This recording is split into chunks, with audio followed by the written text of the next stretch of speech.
علامہ اقبال اپنا یہ وجدان پیش کیا۔ سبحان اللہ سبحان اللہ۔ دیکھیں علامہ اقبال نے وہاں پر کیا کہا تھا، آب روان کبیر تیرے کنارے کوئی، آب روان کبیر تیرے کنارے کوئی، دیکھ رہا ہے کسی اور زمانے کا خواب، عالم نوح ہے ابھی پروائے تقدیر میں، عالم نوح ہے ابھی پردائے تقدیر میں، میری نگاہوں میں ہے اس کی سحر بے حجاب، پردہ اٹھا دوں گا اگر چیرا افکار سے، لا نہ سکے گا فرنگ میری نواؤں کی تاب۔ علامہ اقبال مزید فرماتے ہیں،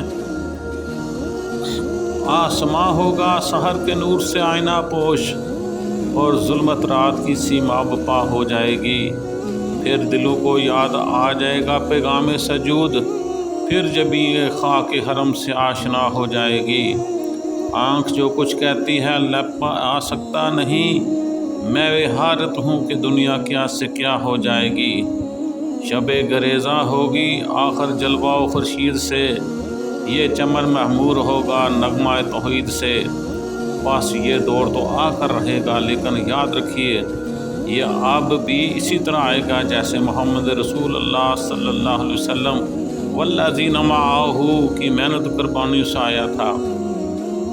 وہ لوگ سراسر محروم رہ گئے جو اس دور میں موجود تھے، پھر بھی انہوں نے اس جدوجہد میں حصہ نہ لیا، وہ کفر کے دامن سے وابستہ رہے یا انہوں نے نفاق کا لبادہ اوڑھ لیا۔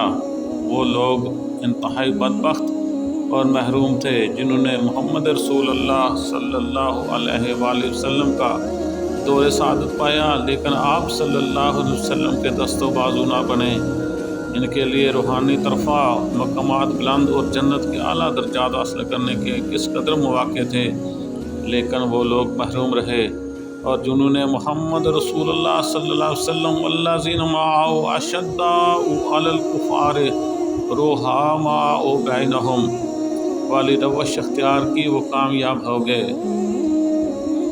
ترجمہ اس کا یہ ہے، اللہ کے رسول محمد صلی اللہ علیہ وسلم اور وہ لوگ جو ان کے ساتھ ہیں کفار پر سخت اور آپس میں رحیم ہیں، جنہوں نے کامیاب تجارت کا راستہ اختیار کیا وہ سرخرو ہو گئے، جس کے بارے میں قرآن حکیم جو ہے یہ فرماتا ہے، جس کا ترجمہ کچھ یوں ہے، اے لوگو جو ایمان لائے ہو میں تمہاری رہنمائی کروں ایسی تجارت کی طرف جو تمہیں دردناک عذاب سے بچائے، ایمان لاؤ اس کے رسول صلی اللہ علیہ وسلم پر اور جہاد کرو اللہ کی راہ میں اپنے مالوں اور اپنی جانوں سے۔ دیکھیں اللہ تعالیٰ کیسے پیغام دے رہے ہیں بنی نوع انسان کو کہ کس طرح محمد مصطفیٰ صلی اللہ علیہ وسلم کا آپ ساتھ دیں۔ یہ سورہ مبارک ان الفاظ پر ختم ہوتی ہے جس کا ترجمہ یہ ہے، یا ایھا الذین آمنوا کونوا انصار اللہ، اے ایمان والو اللہ کے مددگار بنو۔ اس کے بعد الفاظ آتے ہیں، من انصاری اللہ، کون ہے میرے مددگار اللہ کے راستے میں؟ تو جان لیجئے اسلام کا عالمی انقلاب پکا رہا ہے۔ من انصاری اللہ کی آواز ہم اپنے روحانی کانوں سے سن سکتے ہیں۔ علامہ اقبال رحمۃ اللہ نے حق و باطل کی آمیزش کے بارے میں کہا، ستیزہ کار رہا ہے ازل سے تا امروز، چراغ مصطفیٰ سے شرار قلوبی، حق و باطل کی جنگ ختم نہیں ہوئی بلکہ نئی شان اور نئی ہیبت کے ساتھ آنے والی ہے۔ بقول علامہ اقبال رحمۃ اللہ علیہ، دنیا کو ہے پھر مارکہ ہے روح و بدن پیش، دنیا کو ہے پھر مارکہ روح و بدن پیش، تہذیب نے پھر اپنے درندوں کو ابھارا، تہذیب نے پھر اپنے درندوں کو ابھارا، اللہ کو پامردی مومن پہ بھروسہ، اللہ کو پامردی مومن پہ بھروسہ، ابلیس کو یورپ کی مشینوں کا سہارا، ابلیس کو یورپ کی مشینوں کا سہارا۔ قرآن کے الفاظ میں باس شدید اور حدیث نبوی کے الفاظ میں الملہمات العظم، عنقریب آنے والی ہیں، یہ زیادہ دور نہیں ہیں۔ اس مار کا حق و باطل کے خون و انصار اللہ کا سنائی دے رہی ہے۔ غزوہ حنین میں رسول اللہ صلی اللہ علیہ وسلم نے پکارا تھا، میری طرف آؤ اے اللہ کے بندو، کہاں جانے والے ہو؟ اے بدر میں ساتھ دینے والو، حدیبیہ میں بیعت علی الموت کرنے والو، میری طرف آ جاؤ، میری طرف آ جاؤ، آ جاؤ میری طرف، کہاں جانے والے ہو؟ اے بدر میں ساتھ دینے والو، آ جاؤ میری طرف۔ آج بھی یہ پکار بالفعل موجود ہے۔ کون ہے جو اس پکار پر لبیک کہے؟ کون ہے جو اس پکار پر لبیک کہے، جو اپنا تن من دن اس کے لیے وقف کرنے کو تیار ہو؟ یہ ہے محمد رسول اللہ صلی اللہ علیہ وسلم کا ساتھ ہمارا عملی تعلق۔ یہ حب رسول کا تقاضا ہے کہ عید میلاد کی محفلیں اور جلوس نکالنا حب رسول کا تقاضا ہے۔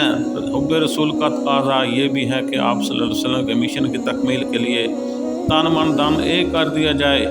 حب رسول کے تقاضے کو ابو بکر صدیق رضی اللہ تعالیٰ عنہ نے سمجھا، انہوں نے اپنا سب کچھ نثار کر دیا۔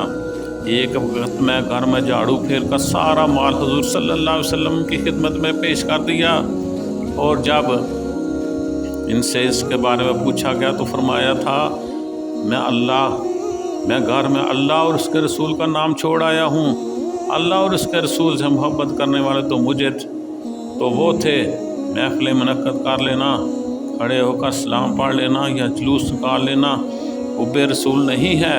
حب رسول تو یہ ہے کہ خلافت اعلیٰ کے قیام کی جدوجہد میں جان و مال و وقت کھپا دیا جائے۔ اس ضمن میں آپ اپنا بنیادی رول ادا کر سکتے ہیں۔ اسلام کا عالمی غلبہ اور نظام خلافت کا قیام ایک شدنی امر ہے اور اٹل حقیقت ہے، اس میں شک و شبہ کی کوئی گنجائش نہیں۔ ہاں، فرق صرف اس میں واقع ہوگا کون درجات عالیہ کے حصول کے لیے سنہری موقع سے فائدہ اٹھاتا ہے، کون ہے اپنے آپ کو محرومین کی فہرست میں رکھتا ہے۔